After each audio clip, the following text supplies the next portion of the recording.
Fala pessoal, tudo bem? Aqui quem fala é o Mike Tennyson, junto do Caio, PNF e o Blue, e como sempre o Theo não pôde estar presente. E hoje eu poderia... Mas é isso, hoje a gente vai assistir o Perturbador Iceberg dos VTubers. E claro, e provavelmente esse vídeo vai ter muita censura, até porque eu não sei o que esperar. Eu também não sei, não. Mas, né? Simbora, vamos assistir logo. Why did my iPhone?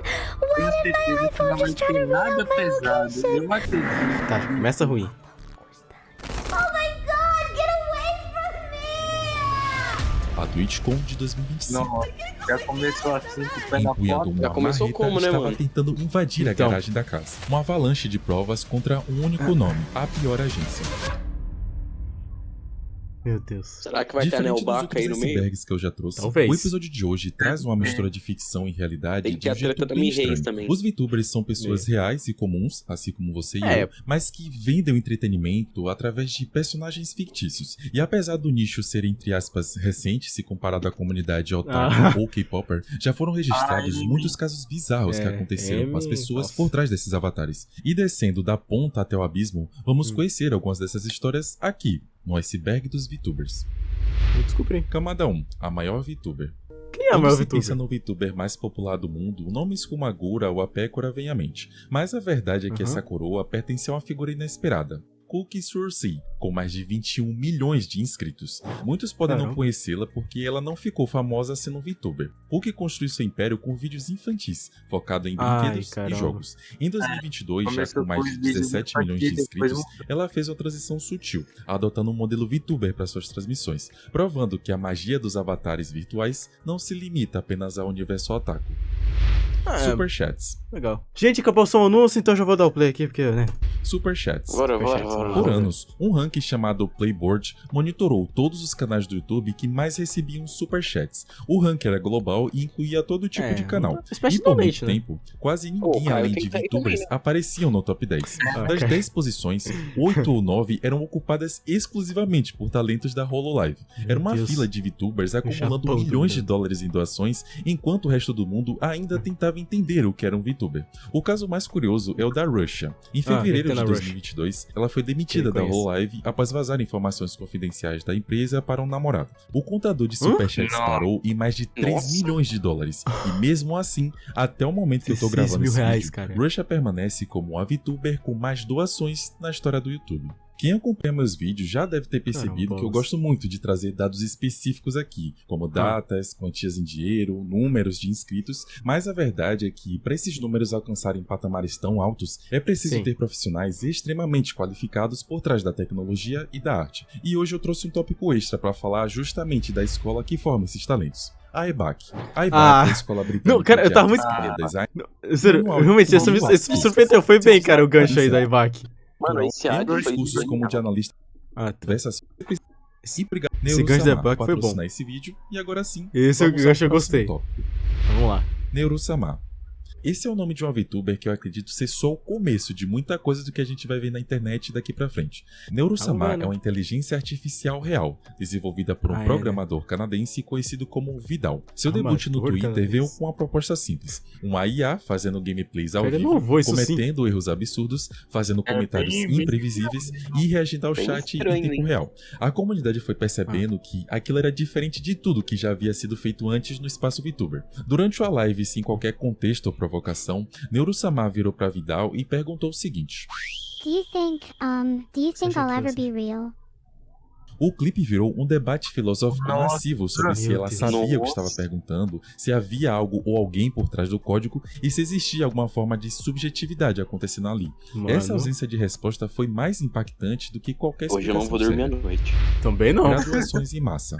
Hoje Entre não. 2024 e Hoje eu vou dormir com a 2025, porta a trancada. indústria dos VTubers testemunhou um dos períodos mais turbulentos de sua história recente. A HoloLive Production, a maior do setor, viu uma sequência comum de graduações que abalou as estruturas da comunidade global. Essa onda de graduações começou com a Minato Aqua, uma das veteranas mais carismáticas da segunda Esses geração nomes, cara, japonesa. não tanto, Ela anunciou sua graduação em agosto de 2024, e depois disso, a reação em cadeia começa. No mês seguinte, Watson Amélia, um dos rostos fundadores da filial americana, em janeiro de Caramba. 2025, Ceres Fauna e Sakamata Chloe, em abril, Murasaki Shion, que em 2024 havia ficado em hiato prolongado por problemas de saúde mental e física, e o restante eu vou falar mais Caio. pra frente. A comunidade Tem um caso contabilizou de uma 8 VTube que eu graduações queria muito só em contar aqui, né? 2024. Fala. Uma VTube chinesa que meio que ela falou que tinha sido vítima de tráfico humano, cara. Não, como? Mano, E olha aqui, ó, não. olha a história. Ela falou que ela tinha dado um hiato na época e ela falou que era porque ela tinha sido sequestrada e vendida. Mano, Gente, até, como? até aí, eu acreditei na época, mas depois ainda foi comprovado que era tudo mentira, cara. E ela só falou isso Ainda bem que era porque mentira pra um lado, né? Porque, pelo amor de Deus. E ela só falou isso porque a agência dela mandou. Não. Aí agora foi paia. Não, aí é paia pra um caramba, pô. Que paia, mano. A justificativa oficial sempre foi a mesma: decisão pessoal ou diferença na jogada foi direção essa da mesmo? empresa. Mas alguns casos foram mais explícitos. Xion afirmou que, além das divergências com a diretoria, deixou claro que as condições que a adoeceram não mudaram quando ela tentou voltar. A Chloe alegou ter passado complicações sérias no aparelho vocal. Já a Ryodo Xiao foi diagnosticada com um transtorno de adaptação antes de se graduar. O que aconteceu nos bastidores nunca foi revelado completamente. O que se sabe é que a Hololive expandiu seu modelo de negócios de forma acelerada nos últimos anos. Os analistas da comunidade apontaram que essa pressão adicional pesou sobre os talentos que só entraram para streamar naturalmente e se divertir. Em março de 2025, a pressão dos fãs foi grande o suficiente para que o próprio CEO da Cover Corp, conhecido como Iago, emitisse um pronunciamento público, pedindo desculpas publicamente pela saída de funcionários. Só isso já diz muita coisa do que estava acontecendo nos bastidores. Problemas. E de todas essas graduações, uma gerou uma reação bem diferente das outras. Não por causa de drama ou declarações públicas, mas pelos anos de silêncio que a precedeu e pelo tamanho da sombra que ela deixou quando finalmente foi embora. Girl Gura. Considerada por muitos como uma das VTubers mais importantes da cena, Gura estreou em 8 de setembro de 2020 como parte da Holomyth, a primeira geração da Hololive IN. Em apenas 39 dias, ela já tinha alcançado 1 milhão de inscritos e em 10 meses ela ultrapassou a pioneira Kizuna Ai, se tornando a VTuber mais popular e influente. Seu diferencial estava na vibe genuinamente caótica e afetiva ao mesmo tempo. Mas a partir de 2022, algo mudou. Os streams foram ficando mais espaçados, os hiatos foram ficando mais longos e as explicações pararam de existir. Em dado momento, ela ficou ausente por quase um ano inteiro, sem nenhum comunicado. A comunidade ficou dividida entre quem a defendia e quem interpretava o silêncio como descaso. O que ela mesma confirmou só na live de graduação é que o peso de ser o maior canal VTuber do mundo afetou sua saúde física nos primeiros anos. Ela disse que passou a ter dificuldades para comer e sofreu náuseas constantes. Em 15 de abril de 2025, ela voltou com a live com mais de 240 mil pessoas assistindo simultaneamente. Nessa live, Gura anunciou que estava se graduando, citando divergências com a gestão e dizendo que isso já vinha se arrastando há muito tempo. O CEO Iago agradeceu e reconheceu que, sem ela, a Hololive talvez nunca tivesse funcionado da forma que funcionou. 3 meses antes de toda essa comoção, uma nova conta apareceu no X, Sameko Saba. Apenas após a graduação de Gura que a Saba criou seu canal no YouTube. O debut oficial aconteceu em 28 de junho de 2025, com 200 mil espectadores simultâneos. Em menos de 72 horas, o canal já tinha 1 milhão de inscritos, um novo recorde absoluto. A conexão entre Saba e Gura nunca foi confirmada oficialmente, mas o timing, o design aquático e a personalidade... Gente, passou o anúncio aqui, então vamos continuar. Oficialmente, mas o timing, o design aquático e a personalidade entregaram tudo. Camada 2, VTuber do ano? A edição do Stream Awards de 2025 anunciou o vencedor da categoria Melhor VTuber, um nome que ninguém esperava: Burnt Peanut. A comunidade VTuber explodiu. O motivo era óbvio. Burnt Peanut não se considerava um VTuber. Ele não gosta de avatares estilo anime e costuma fazer piadas às custas da própria comunidade. Pra quem não sabe, o prêmio tinha um custo simbólico adicional.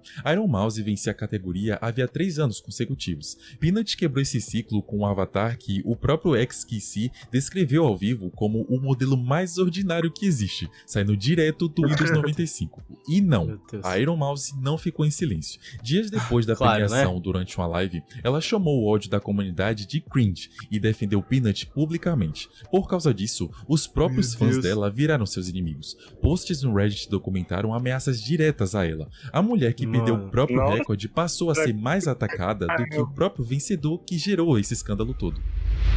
Rapaz? Ela é uma das VTubers mais conhecidas no mundo hispânico, com uma trajetória cheia de altos e baixos, marcada por polêmicas e uma constante luta pela privacidade. Em fevereiro de 2021, durante uma transmissão em que ela mostrava seu dia a dia, Nimo acabou revelando parte de seu rosto por um descuido. Esse incidente abriu as portas para uma enxurrada de especulações e, pior, para a circulação de inúmeras fotos falsas. No passado, ela chegou a dizer que se sua identidade fosse revelada, ela fecharia. Que é essa mágica aqui? Minha? Não, eu já sei que... não, esse rosto não. Cara, não. Não. Não Pode dizer que se sua identidade fosse revelada, ela fecharia todas as suas contas. No entanto, com o tempo, sua forma de lidar com a situação mudou, e ela parece ter adotado uma postura mais leve e bem-humorada diante das brincadeiras e dos desafios da sua privacidade. Outro ponto que marcou a carreira da Nimo foi a frase "tinha que ser a Nimo". Essa expressão, que se tornou um meme de ódio, surgiu para criticar a VTuber sempre que ela se envolvia em alguma polêmica ou cometia um erro. Um episódio que exemplifica bem essa situação aconteceu em 2020. Pensé que ella quería apoyo. Hice todo lo contrario, perdón. Tenía que ser Nimo. Espanhol? Contextualizando, a Nimo tentou ajudar um streamer menor que estava com dificuldades para conseguir seguidores, pedindo para seu público dar um apoio. No entanto, esse streamer menor não queria seguidores fantasmas, e Nimo foi duramente criticada. Y me dicen, tenía que ser Nimo, Nimo de nuevo la cagó, Nimo de nuevo hizo otra cosa, Nimo de nuevo arruinándola, pero es que de verdad no sabía nada. Esse momento revelou a pressão e o peso dos comentários negativos que os criadores de conteúdo enfrentam diariamente. Ao longo de sua carreira, Nimo também se envolveu em outras polêmicas, como acusações de assediar uma VTuber iniciante por usar um modelo de avatar parecido com o dela e discussões ao tentar defender ou criticar outros criadores. Em novembro de 2023, ela chegou a anunciar uma aposentadoria discreta, mas continua ativa em outras plataformas. A graduação relâmpago. A história de Mano Aloy é um dos capítulos mais tristes e ao mesmo tempo inspiradores do mundo dos VTubers. Ela foi uma das integrantes da 5ª geração da Hololive, mas sua jornada foi interrompida de forma abrupta por um acidente que expôs a crueldade do assédio online. O problema começou em agosto de 2020, antes mesmo de sua estreia oficial. Aloy, em um descuido, fez uma transmissão de teste em uma plataforma diferente para mostrar seu modelo de personagem a um amigo. O problema é que ele esqueceu de apagar o vídeo, que acabou sendo encontrado por pessoas mal intencionadas.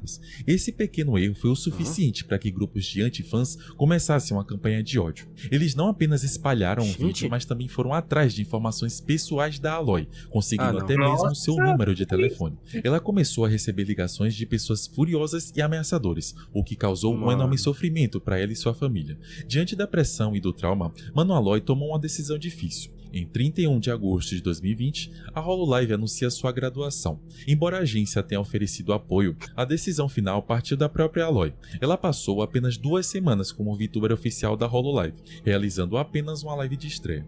No entanto, a história de Aloy não termina em tristeza. A pessoa por trás da personagem, com uma força e resiliência admiráveis, decidiu não desistir de seu sonho. Ela retorna às lives como uma VTuber independente chamada Derutaya, ou Delutaya. Com uma nova identidade e o apoio de uma base de fãs leal que a acompanhava desde o incidente, ela novamente alcançou o sucesso que merecia. Recentemente, ela até se juntou à organização de esportes Scars, mostrando que é possível sim superar as adversidades e continuar brilhando, mesmo após experiências tão difíceis.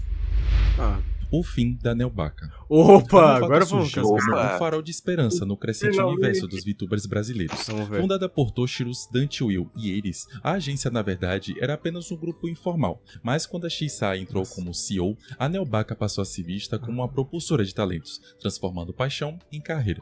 A visão era clara: criar um ecossistema vibrante onde a criatividade florescesse e os VTubers pudessem alcançar seu potencial máximo. Contudo, por trás das lives e do entusiasmo dos fãs, uma realidade complexa e desafiadora se desenhava nos bastidores. Então, sempre seguíamos o que a gente queria. Se aquele vídeo do fim, né? Financeiramente, nunca deu muito resultado. A Nelbaka nunca atingiu a lucratividade, com todo o faturamento sendo reinvestido na própria estrutura. A burocracia e os altos custos de manter uma empresa no Brasil adicionavam a camada de complexidade. As coisas começaram a piorar ainda mais por causa de uma série de eventos e polêmicas. Toshirus esteve no centro de várias tretas, como uma polêmica em seu canal principal e os impactos de acontecimentos como o da Mi Reis. A polêmica que mais mexeu comigo envolveu duas artistas que eu gosto muito, a Amy Cotone e a dubladora Viz Zidek, que entraram numa briga judicial relacionada a divergências ideológicas e acusações de comportamento nas redes sociais. O projeto NeoX, idealizado para novos talentos, também enfrentou dificuldades, com saídas rápidas como a de Torajo e, posteriormente, da própria Amy Cotone, sinalizando que o modelo de expansão não se mostrava sustentável, até que finalmente a Neobaca anunciou. Então, o Torajo foi por muito pouco tempo, cara. Tipo assim, ele entrou pra esse novo plano aí, passou tipo menos de 8 meses. Eu não sei nem quanto tempo foi, cara. Aí você vê, ele saiu. É tipo, é como se o Torajo nunca nem tivesse sido, entendeu? Foi muito pouco tempo. É, bem isso. O encerramento de suas atividades. A decisão, embora difícil, foi um reconhecimento da inviabilidade do modelo de negócios e da necessidade de reorientar os esforços. Camada 3, a TwitchCon de 2025. TwitchCon? No mês de outubro, um dos maiores eventos para criadores de conteúdo se tornou o palco de uma situação preocupante que expôs a vulnerabilidade de figuras conhecidas como Emiru e Chibidoki. Começando pela Emiru, ela sofreu uma tentativa de consentimento durante um encontro com fãs. Esse episódio fez com que a organização da TwitchCon aumentasse drasticamente as medidas de segurança. Também comentaram, essa rigidez acabou criando um problema para os VTubers. Chibidoki, que usou uma máscara para proteger sua identidade, foi parada por seguranças que exigiram que ela retirasse a máscara para identificação. O problema era que não havia um local privado para isso. Ela foi pressionada a mostrar o rosto em uma área pública, com diversas câmeras de segurança e pessoas ao lado transmitindo ao vivo. Além da questão da identidade, Chibidoki relatou que seu sistema de pulseiras para o Meet Greet não funcionava, e por causa disso, os seguranças a impediram de entrar em seu próprio evento. Presentes de fãs como cartas e doces foram jogados fora sob a alegação de ameaça de pomba, sem nenhuma verificação adequada. Houve até boatos de que a equipe do evento disse aos fãs que o encontro da Chibidoki havia sido cancelado por uma doença, sendo que ela estava lá, tentando resolver todos os problemas. Esses acontecimentos mostraram que a TwitchCon não estava preparada para lidar com as necessidades específicas dos VTubers, que dependem do anonimato absoluto para sua segurança. O escândalo VShoujo. Em 2025, uma das maiores agências de VTubers do ocidente entrou em colapso em menos de 72 horas. A VShoujo foi fundada em 2020 com uma proposta direta, dar autonomia real aos criadores. Os VTubers mantinham os próprios canais, sem controle de conteúdo nem censura corporativa. Era um modelo que todo VTuber queria e o motivo pelo qual os maiores nomes do nicho foram pra lá. E isso pelo menos até o mês de julho. No dia 21, Iron Mouse publicou um vídeo chamado Por que eu saí da VShoujo. O que aconteceu foi que o dinheiro arrecadado no Assubatom beneficente, destinado integralmente a uma fundação de saúde, havia sido desviado para um bolso de um único nome. O valor, mais de $500 mil. O CEO Justin Inácio admitiu que o valor foi gasto para benefício próprio, alegando não saber que era uma verba beneficente. Os streamers presentes na live... O cara basicamente falou que foi um otário, é isso, praticamente. É tipo isso, basicamente, porque tanto que ele mesmo disse lá, não, eu usei o dinheiro pra coisas minhas mesmo sem saber. Gente, não é possível. Desmentiram essa versão em tempo real, provando que o Justin estava lá, só assistindo o dinheiro entrar na conta. Os calotes vieram à tona na sequência. Keyson revelou numa live que não recebia salário desde setembro de 2024, quase um ano de trabalho sem pagamento. A partir daí, outros criadores se juntaram para confirmar situações semelhantes. Eles não deram datas específicas, mas as denúncias seguiram o mesmo padrão de atrasos de pagamento. A denúncia mais grave veio da cosplayer Kaho Shibuya. Ela alegou que um funcionário da VShoujo compartilhava informações privadas dos criadores com pessoas de fora da agência, incluindo fotos reais, status de relacionamento, dados pessoais, tudo sem consentimento. O elenco inteiro foi embora em apenas 3 dias, até que o CEO que deu início a todo esse escândalo anunciou o encerramento oficial da VShoujo. A garota muda. Se liga na história. Um avatar de uma garota surge na comunidade VTuber e rapidamente conquista o coração de milhares de pessoas. Ela participa de colaborações, interage no chat e está presente em grandes transmissões. Mas há um detalhe que a torna única e ao mesmo tempo gera uma onda de empatia. Ela nunca disse uma única palavra. Essa era a Asria, uma figura que se tornou um fenômeno de popularidade, especialmente na comunidade hispânica. Por não conseguir falar, ela se comunicava apenas por texto ou gestos de seu modelo 2D. Enquanto conseguia ouvir atentamente o que os outros diziam. Essa condição, embora rara, foi o pilar de sua imagem. O público, movido pela boa-fé, viu nela um exemplo de superação no mundo virtual. E a Azria sabia muito bem como usar essa atenção. Ela aparecia em canais de grandes streamers fazendo doações generosas, o que atraía os olhares de comunidades inteiras para o seu próprio canal. Os fãs doavam quantias consideráveis para ajudar no que acreditavam ser uma causa legítima. A conexão emocional era tão forte que a Azria chegou a iniciar um relacionamento amoroso com um de seus seguidores, tipo um web namoro mesmo. O parceiro estava completamente apaixonado por aquela garota doce e resiliente que, apesar das dificuldades, nunca mostrava o rosto em videochamadas para proteger sua privacidade. Mas, como todo mistério, as rachaduras começaram a aparecer. A primeira falha veio de onde ninguém esperava: as notificações do PayPal. Alguns doadores notaram que o nome vinculado à conta de Azria não era de uma jovem, mas sim de Shiro EDM, o nome de um canal de música eletrônica desconhecido. A partir daí, a investigação da internet foi implacável. A verdade que surgiu foi um choque para todos. Azria não era uma garota e muito menos era muda. Por trás do avatar estava um homem que orquestrou cada detalhe da farsa para ganhar fama e dinheiro. Ele não só enganou milhares de seguidores com a doença inexistente, como também manteve um relacionamento falso com um homem que acreditava estar namorando uma mulher. Após a máscara cair, ele tentou salvar a reputação realizando uma live mostrando o rosto, mas foi descoberto posteriormente que, na verdade, ele havia pedido a uma amiga para se passar por Azria na cama. O cara não tinha mais saído. Ele tentou se desculpar em podcasts e até tentou recomeçar sua carreira mais de 10 vezes. Em uma dessas tentativas, ele criou um perfil chamado Alexandri, fazendo algumas lives mostrando o seu rosto real. Porém, ele nunca mais conseguiu ter o mesmo alcance.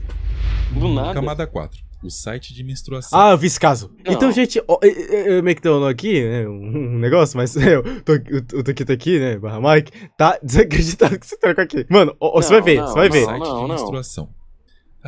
Em janeiro de 2026 foi descoberto um site chamado ovo.moi, que tinha um objetivo muito bizarro: monitorar o ciclo menstrual e a ovulação de VTubers femininas. Cara, não dá pra suportar. O site funcionava de uma maneira peculiar. Ele não invadia sistemas ou roubava dados privados. Em vez disso, ele usava informações coletadas de forma pública. Os usuários e o próprio criador do site analisavam clipes de transmissões ao vivo, postagens em redes sociais e até mesmo mudanças de humor das VTubers. Se uma criadora mencionava estar com cólicas, se sentindo indisposta ou irritada durante uma live, esses detalhes eram... Eu sei, horrível isso aí, cara. Olha, a única coisa que pelo menos não chegou a um nível tão absurdo assim, porque isso aí já é um absurdo caramba, mas pelo menos não chegou naquele espaço tipo assim, pegou dados pessoais. Não pegou isso, pelo menos pelo que diz aqui, não pegou dados pessoais. Tá, ok, mas puxa, que coisa estranha, mano. Pelo amor de Deus, por que você quer... Quem ia querer saber disso, cara? Entendeu? Mano, quem é o idiota que quer saber disso, Caio? Mano, exatamente, quem você vai querer saber de uma pessoa que você nem conversa? Mano, para prever seus períodos menstruais e dias de ovulação. Com isso, o site exibia calendários coloridos para várias VTubers mostrando essas previsões. Embora os dados fossem tirados de falas e comportamentos públicos, a organização e exibição dessas informações sem consentimento foram vistas como uma invasão grave de privacidade. Muitas VTubers se manifestaram expressando nojo e desconforto com a situação, e algumas pediram explicitamente para não serem incluídas nesse tipo de rastreador. O criador do site tentou justificar seu projeto como algo informativo ou até mesmo engraçado, mas essa defesa só aumentou ainda mais a indignação geral. Não, pelo amor de Deus, como é que alguém acha isso cômico, cara? Não, isso é desconfortável, pelo amor de Deus. Mano, isso é nojento. Fato. Mano, pelo que eu lembro, pelo que outra pessoa já falou sobre esse caso aí, era que tava até tendo VTubers que, tipo, nem eram seres humanos mesmo. Ah, não. Entendeu? Tipo, não é um ser humano, é um bot só esse VTuber aqui. Tava ali na lista, cara. Como isso? Qual sentido? O escândalo Cinder. Esse foi um dos Escândalo casos Cinder. mais documentados da história do nicho, envolvendo manipulação emocional e sabotagem. Em 26 de abril de 2025, uma artista chamada Nanoless publicou um documento no X detalhando 3 anos de manipulação. Em menos de 24 horas, o texto acumulou quase 3 milhões de visualizações. Na sequência, vários outros documentos denunciaram coisas semelhantes. É possível encontrar alegações de criadores como Bao, Silverveil, Spite, um animador chamado Sek, Rainy e Aru, uma avalanche de provas contra um único nome: Cinder. Ela era uma das VTubers mais respeitadas do circuito indie ocidental, conhecida por um design marcante e uma comunidade fiel. A pessoa responsável por proteger essa reputação era o Redacted, ou Red, que era não só o seu gerente, mas também o seu namorado, um fato que a VTuber Vampires revelou durante o escândalo. O documento da Nonoless cobria 3 anos de conversas no Discord, de 2022 a 2025. As mensagens mostravam Red pressionando a artista a rejeitar comissões de outras VTubers sem dar qualquer justificativa. O Red tentou fechar um contrato de exclusividade não remunerado, acrescentando uma lista negra de clientes e usando uma linguagem emocional de forma calculada. A frase "Você é nossa artista mais importante" aparecia sempre antes de alguma nova exigência ou da difamação de algum VTuber rival. Quando Nonoless questionava as demandas, ela era simplesmente ignorada. Os alvos eram selecionados com cuidado. No caso de Bao, Red pediu que Nonoless cancelasse um modelo de Live 2D já em andamento, alegando que Bao havia, entre aspas, sequestrado editores da equipe. Bao publicou seu próprio documento refutando cada acusação com prints. Outra vítima de manipulação foi a Shy Lily. O Red afirmou para Nonoless que a Shy Lily estava ignorando a Cinder depois de receber uma raid. Porém, logo depois, um clipe da própria live da Shy Lily derrubou a afirmação de Red em segundos. No corte aparece ela agradecendo a raid ao vivo por mais de 1 minuto. O caso mais grave aconteceu com a Silverveil, chamada de VTuber número 1 no documento original. Em determinado momento, a Cinder pagou do próprio bolso para que a Nonoless se recusasse a aceitar qualquer comissão de Silverveil. O motivo disso era porque a Silverveil havia recusado collabs de forma educada. Apenas isso. As duas mal se conheciam pessoalmente. E ainda havia o caso da Spite, uma VTuber que entrou na lista negra sem jamais ter interagido com a Cinder. Eles cismaram que a Spite copiou o design do modelo da Cinder. O documento de Spite provou com datas que ela já tinha um design antes mesmo da Cinder divulgar a dela. No fim, a Cinder transferiu a maior parte da culpa para o Red. Porém, Shy Lily respondeu com prints, mostrando que Cinder agia de forma independente em diversas situações. Depois de algumas declarações e hiatos, a Cinder volta fazendo uma live chorando e dizendo que o Red não faz mais parte da sua equipe. Mas os dois ainda continuam namorando. Hoje a Cinder continua ativa, mas boa parte da comunidade continua assombrando por causa do escândalo. Deus do céu. No final de 2023, a comunidade VTuber foi pega de surpresa com a notícia da demissão de Riruron, uma das estrelas da agência Idol Corp. A agência divulgou um comunicado detalhando as razões para o desligamento da Riruron. As acusações eram pesadas, dentre elas, o uso indevido de substâncias durante as transmissões, encontros secretos com fãs e até um relacionamento proibido com um membro da própria equipe da agência. Esse último, inclusive, também foi demitido. A agência alegou que a Riruron havia violado seu contrato de diversas maneiras, comprometendo a imagem da empresa e a segurança da comunidade. No entanto, a forma como a Idol Corp expôs esses detalhes gerou uma onda de críticas. Muitos questionaram a ética da agência. Afinal, Riruron estava sob um acordo de confidencialidade a gente vai ver até o final, tá acabando. De se defender publicamente. Foi daí que ela teve a ideia de confirmar a demissão sobre outra identidade, Kyoresu. E nesse outro canal, ela deixou claro que a agência havia ultrapassado os limites ao tornar público aspectos tão pessoais da sua vida. Agora vamos aos detalhes que vieram à tona.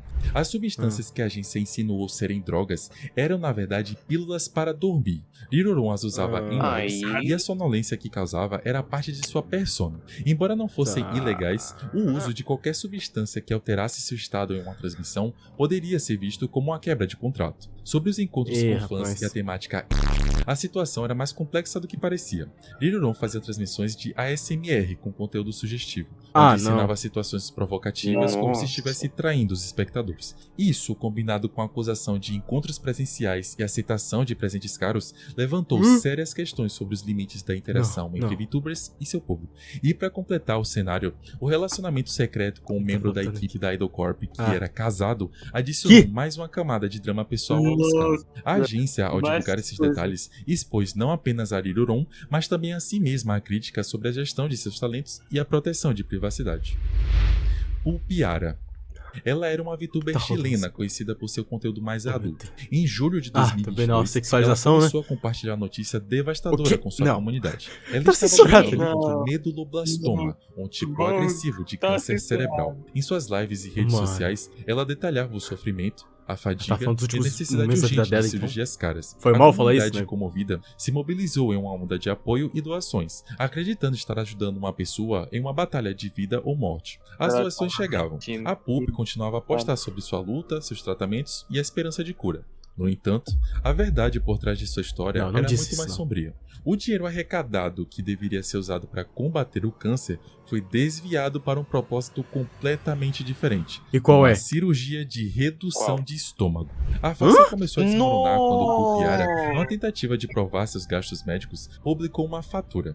Mas a internet, implacável como sempre, não demorou a desvendar as inconsistências. A fatura apresentava um valor e um código de prestações que respondiam de forma exata ao custo de uma cirurgia de manga gástrica no Chile, e não a de um tratamento oncológico. Ao se sentir pressionada, a Pope tentou se defender, alegando que a fatura era de sua mãe, usada apenas como um modelo para ilustrar os custos. Uma justificativa que ninguém acreditou. Para sustentar a mentira do câncer, Pope Yara também postou fotos onde aparecia careca, simulando os efeitos da quimioterapia. Mas, novamente, a execução foi falha. As imagens mostravam retoques digitais grosseiros, com as bordas da cabeça borradas e se misturando. Careca falsa. Em uma das fotos, um detalhe chamou a atenção.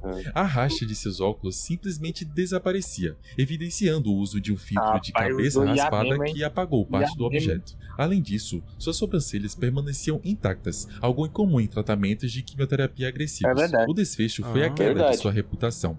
Apesar de suas tentativas de defesa em lives, Pope Yara nunca apresentou provas médicas oficiais e sim rasuras que confirmassem o diagnóstico de câncer. Ela acabou deletando sua conta pessoal no Twitter, e sua história se tornou um triste exemplo de como a manipulação emocional pode ser usada para gancho financeiro, manchando toda a confiança da comunidade VTuber.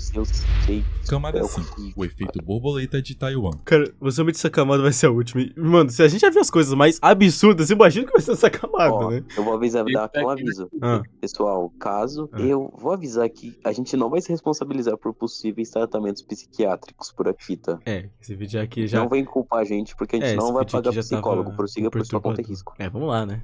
Em 2020, a comunidade testemunhou um dos maiores efeitos borboleta da internet. Um incidente que mudaria para sempre o cenário da Hololive e a relação entre criadores de conteúdo e a geopolítica. As protagonistas dessa história eram Kiryu Coco e Akai Hato, duas das mais populares VTubers da Hololive japonesa. Em transmissões separadas, mas em um curto espaço de tempo, ambas cometeram o que para muitos seria um erro inocente. Elas simplesmente mencionaram Taiwan como um país. Coco, ao exibir suas análises de audiência do YouTube, mostrou Taiwan listado como uma nação independente. Hato, por sua vez, fez uma declaração similar, transformando a situação em um incêndio incontrolável. A reação da China foi extremamente furiosa. Nacionalistas chineses que não consideram Taiwan como um país inundaram as redes sociais e as transmissões das VTubers com uma enxurrada de comentários negativos. A plataforma chinesa Bilibili, que é um mercado crucial para a Hololive, tornou-se o epicentro de uma campanha de ódio. A agência Covercorp, responsável pela Hololive, viu-se uma encruzilhada, pressionada por ambos os lados. Por causa disso, a empresa decidiu suspender as VTubers por 3 semanas. A medida, no entanto, não agradou ninguém. Fãs chineses a consideraram branda, enquanto os fãs ocidentais e japoneses a viram como uma rendição à pressão de Pequim. As consequências desse incidente foram profundas e duradouras. A pressão e o assédio contínuos levaram à dissolução da filial chinesa da Hololive, com todas as suas VTubers se graduando e deixando a agência. Kiryu Coco, em particular, tornou-se alvo de uma campanha de assédio massivo, sofrendo raids constantes em suas lives. Isso a forçou a se graduar em julho de 2021, citando o impacto em sua saúde mental. Mas o efeito borboleta ainda não acabou. O incidente de Taiwan serviu como catalisador para novas regulamentações na China. Em outubro de 2023, o governo chinês introduziu regras que exigem que influenciadores com mais de 500 mil seguidores verifiquem e exibam seus nomes reais em seus perfis. Essa medida, na prática, compromete a essência dos VTubers, forçando a revelação da identidade real por trás dos avatares. O que começou com uma simples menção de Taiwan escalou para um evento que redesenhou as fronteiras do entretenimento digital, demonstrando o poder da geopolítica até mesmo nos cantos mais virtuais da internet. A pior agência. Existem algumas agências como a Infame e o Actor que se destacaram por práticas que chocaram a comunidade. Essa agência operava sob um modelo de negócios que muitos consideram predatório. Ao contrário de gigantes como a Hololive que incentivam a individualidade e permitam que seus talentos mantenham projetos paralelos, a Actor impõe um contrato de exclusividade absoluta. Uma vez assinado, a VTuber estava totalmente amarrada à agência, proibida de criar conteúdo em qualquer outra plataforma ou canal, mesmo que fossem seus próprios projetos pessoais anteriores. anteriores. Shino Laila, uma das VTubers sob o guarda-chuva da Wactor, viu-se em uma situação delicada. Ela foi descoberta transmitindo em outra conta, uma clara violação do contrato de exclusividade imposto pela agência. O que se esperaria de uma agência séria seria uma advertência, uma multa ou talvez uma suspensão, mas a Wactor escolheu um caminho muito mais cruel e sem precedentes. Em um ato de retaliação chocante, a agência divulgou informações pessoais e privadas da Shino Laila, expondo o seu nome real, o seu endereço e outros dados sensíveis para o mundo. Não satisfeita, a Wactor ainda anunciou publicamente a sua intenção de processar a VTuber, adicionando humilhação na invasão de privacidade. Não, peraí. Nossa, não, deu até bug aqui. O que foi isso? Mano, não. Isso nem é agência, não, cara. É como você basicamente condenar a sua vida. Uma onda de indignação varreu as redes sociais, com fãs e outros criadores condenando veementemente a atitude da Wactor. A agência foi taxada de antiética, abusiva e desrespeitosa com a privacidade de seus próprios talentos. E pior, a Wactor já tinha um histórico de práticas questionáveis e já foi acusada de doxar outros talentos, consolidando sua reputação como a pior agência de VTubers. Pior mesmo. O pesadelo de Camila. Em uma noite como tantas outras, Camila estava em uma colaboração descontraída com outros youtubers, rindo e conversando com sua audiência. Até que, de repente, um som inesperado a assusta. Gente, então, passou um anúncio, então já vamos ver aqui. Até que, de repente, tô com medo que um som inesperado a assusta. Sorry, let's just say in this humble abode, if there was someone like knocking on my window. No início, ela tentou ignorar, achando que talvez fosse apenas uma brincadeira, mas a insistência do barulho a fez congelar. Oh my god, look at her little like. Ah, tá mostrando esse negócio no início. Ela mutou o microfone e correu para fora do quarto em busca da mãe. O que ela encontrou foi ainda mais assustador. Sua mãe, que já estava atenta às câmeras de segurança, confirmou o pior.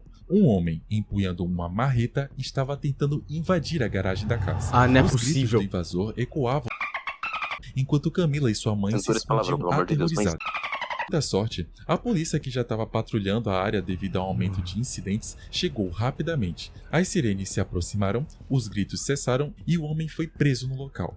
Mas a história não terminava ali. Dias depois, Camila trouxe uma revelação chocante para sua comunidade. O Stalker, agora sob custódia, confessou ter plantado um dispositivo de rastreamento em um presente que ele havia entregue a ela em uma convenção de fãs de VTubers. Aquele gesto de carinho aparentemente inocente era, na verdade, uma ferramenta de vigilância, permitindo que o perseguidor soubesse sua localização e planejasse o ataque. O impacto na vida de Camila foi imenso. Ela compartilhou que estava presa no mesmo pesadelo todas as noites. Ela disse que não aceitaria mais presente de fãs e não participaria de futuros encontros presenciais. O Stalker foi acusado de perseguição, tentativa de arrombamento e uso de dispositivo de rastreamento. Por pelos 30 anos, é pra mais. Nunca Tem foi mais, revelada publicamente. Como é que ter ficado mais de 30 anos aí? Em meados de 2025, não só a comunidade VTuber, como também a indústria de jogos japonesa foram abaladas por um escândalo envolvendo o artista Gao. Ele era muito conhecido por ser ilustrador original da famosa VTuber Minato Aqua da Hololive e também de sua nova identidade independente, Sakuna Yuki. O Gao apareceu de forma chocante durante uma transmissão ao vivo do youtuber japonês Korekore no final de junho. O Gao participou de uma chamada e confessou ter cometido graves. Ele admitiu ter mantido relacionamentos, incluindo uma menina de 15 anos. Sabe quantos anos o Gao tem? 40. Para piorar a situação, ele revelou que usava essas experiências reais como inspiração para criar obras adultas. Ele também confessou que escondia o fato de ser casado e que havia vazado informações confidenciais sobre as VTubers com quem ele trabalhava. A confissão ao vivo causou indignação imediata e teve consequências rápidas e severas para a carreira do artista.